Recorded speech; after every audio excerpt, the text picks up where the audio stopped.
But if you're that like B student and you're a hustler and you want to get shit done, sorry, I shouldn't have sworn, but if you want to get things done, then that's, Upkey is the right place for you. Hi, I'm Michael. And I'm Landon. And this is In Their 20s. So we just got out of an interview with Amir Badr. He's an entrepreneur, founder of a startup called Upkey. It's a recruiting startup providing resources to students, a lot of times underrepresented students that don't have clear opportunities to joining a lot of these larger companies. Before we jump in with Amir, make sure that you are liking this video and subscribing to In Their 20s on YouTube so we can continue building out the brand and reaching as many students as possible. We feel the best place to begin for this interview would be to go back. You're 17 years old. You recently leave your home country to begin a new journey in America.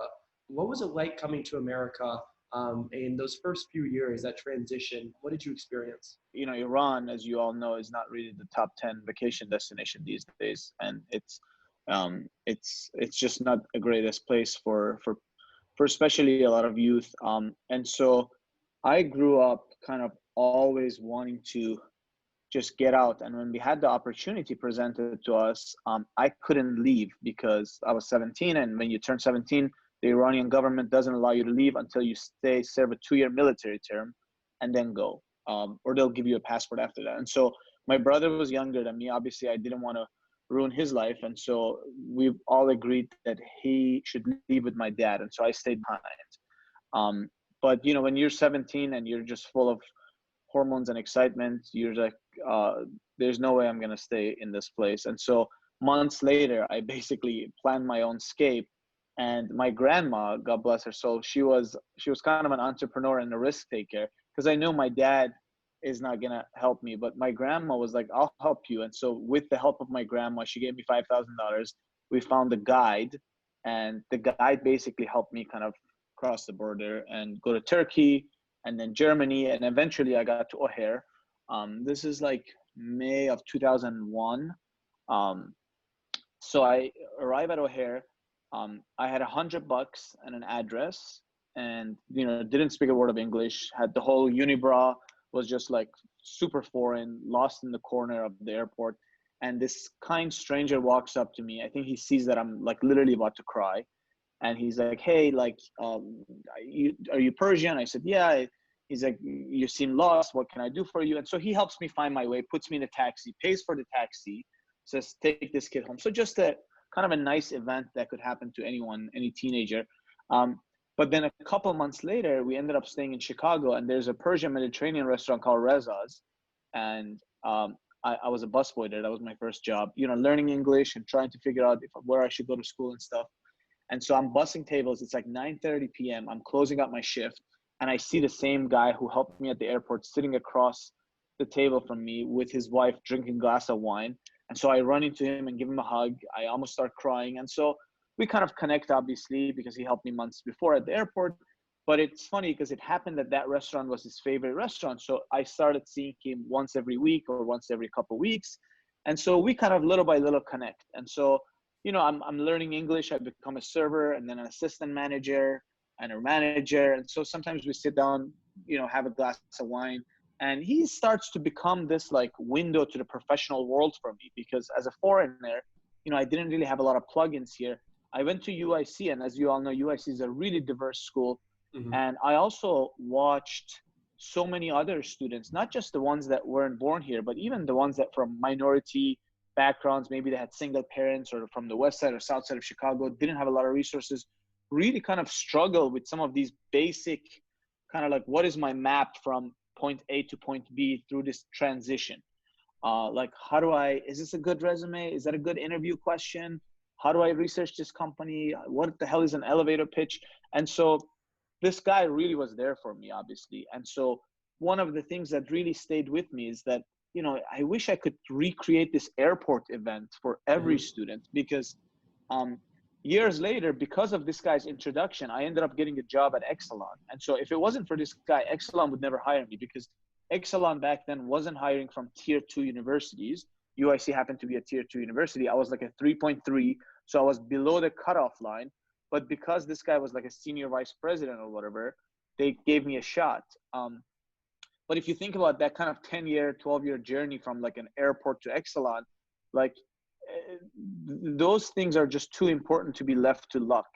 And so that stayed with me. And so when I started at Exelon, I was in finance group strategy. I was doing MPV analysis and valuation and all that stuff.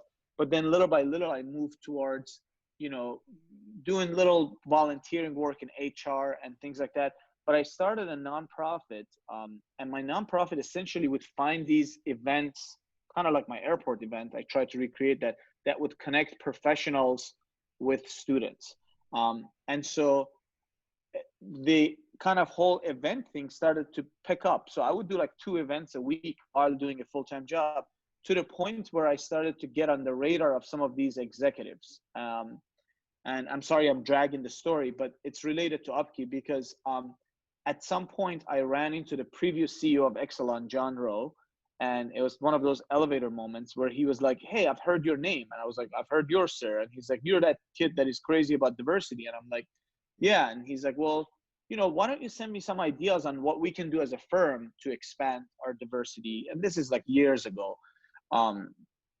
Diversity wasn't really a business imperative back then. It was just the right thing to do.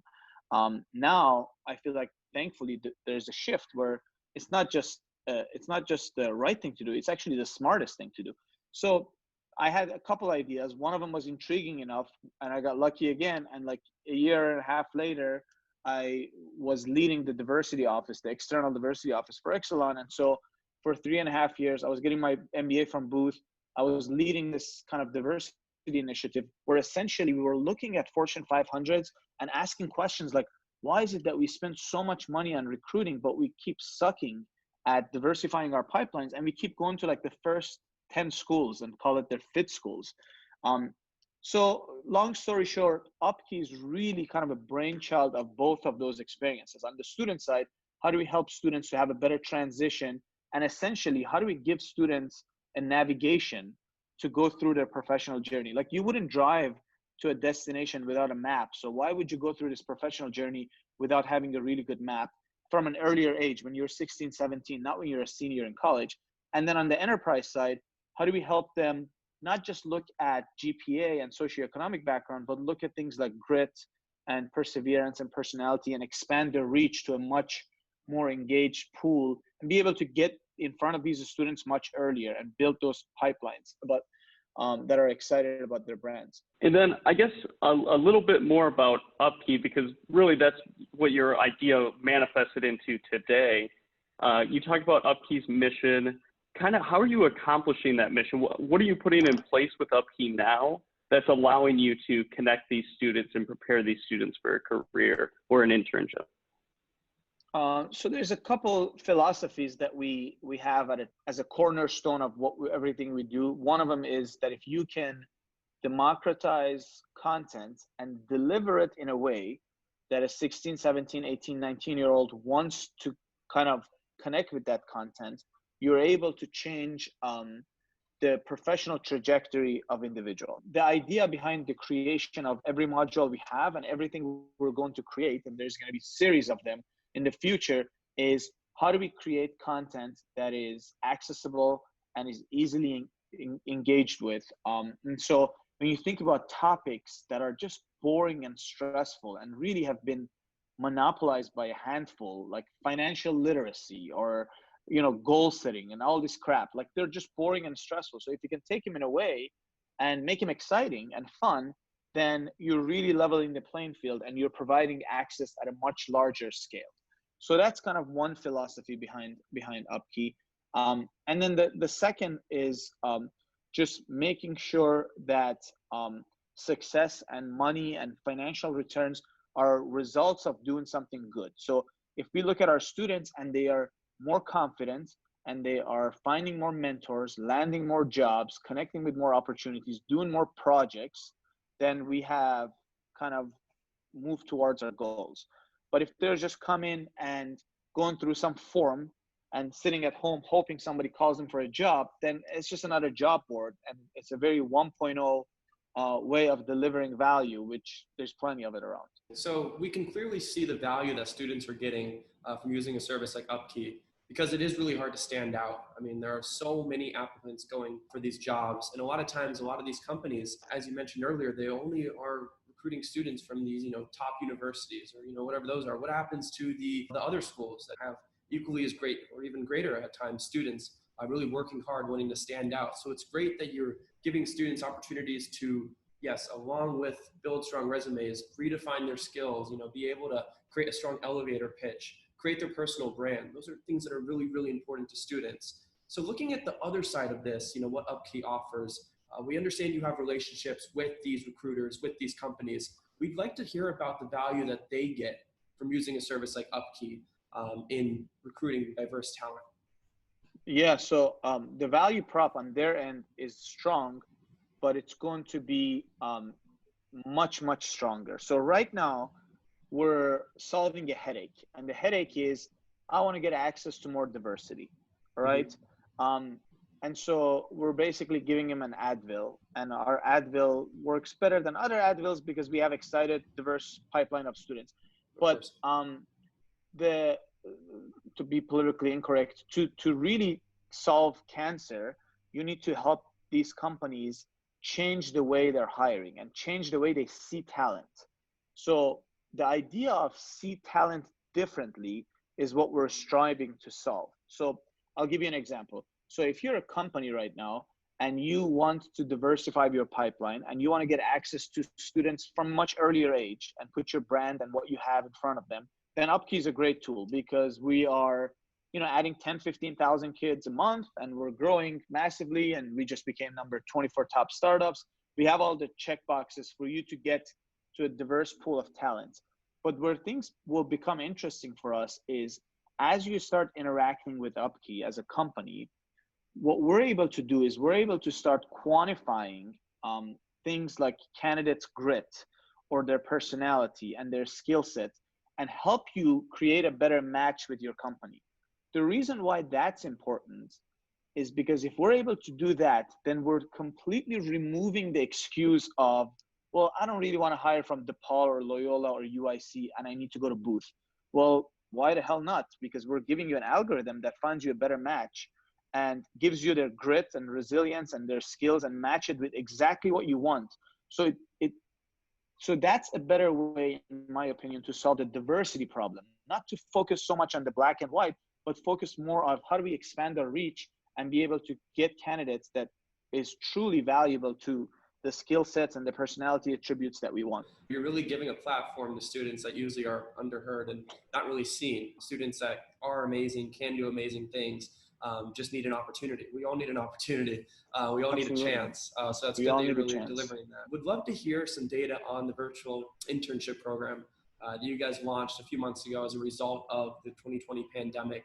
You mentioned that it did really well, had a lot of student participation. We'd love to just hear some additional details of what students were able to experience as interns. Yeah, so the idea of, so there's two kind of offerings under the Upkey umbrella. We already kind of talked about products. You get a resume, a cover letter, it's kind of like a quick tool, if you would.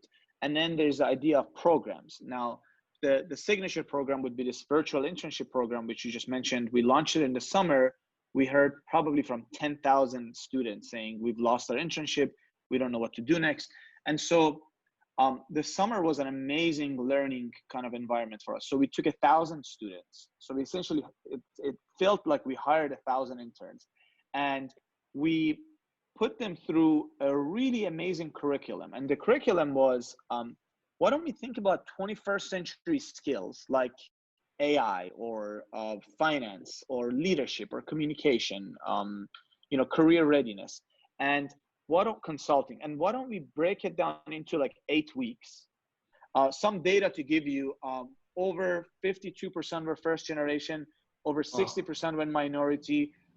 We looked specifically for students who have grit. So if you like went to Booth or like went to Harvard and you had a job at McKinsey, then we don't want you. You can just go somewhere else. But if you're that like B student and you're a hustler and you want to get shit done, sorry, I shouldn't have sweared, but if you want to get things done, then that's, Upkey is the right place for you, and VIP is a great experience for you. So we just opened it up again, and we're hoping to help as many students as we can. I love Upkey's like two-sided approach. You're not just focusing on getting the students career ready. You're also focusing on this changing how a corporation thinks. You know, Yes.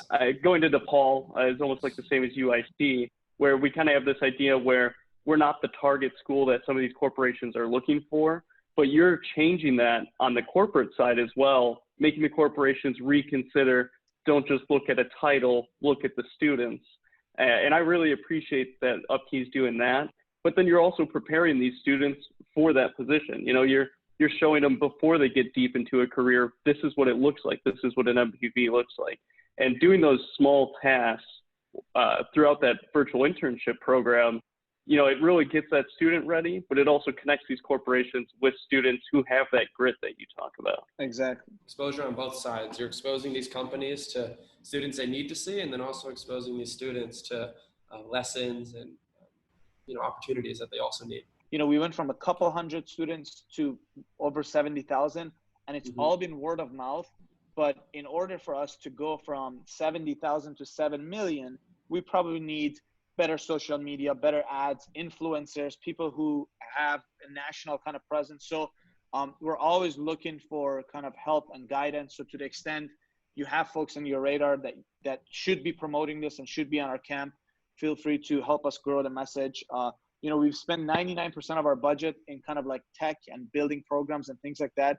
We've gone like $200 on Instagram. And so we want to do more kind of outreach and really blow this up and make it a national or an international platform. And so any ideas are welcome, and please stay connected, and we'd love to keep working with you guys.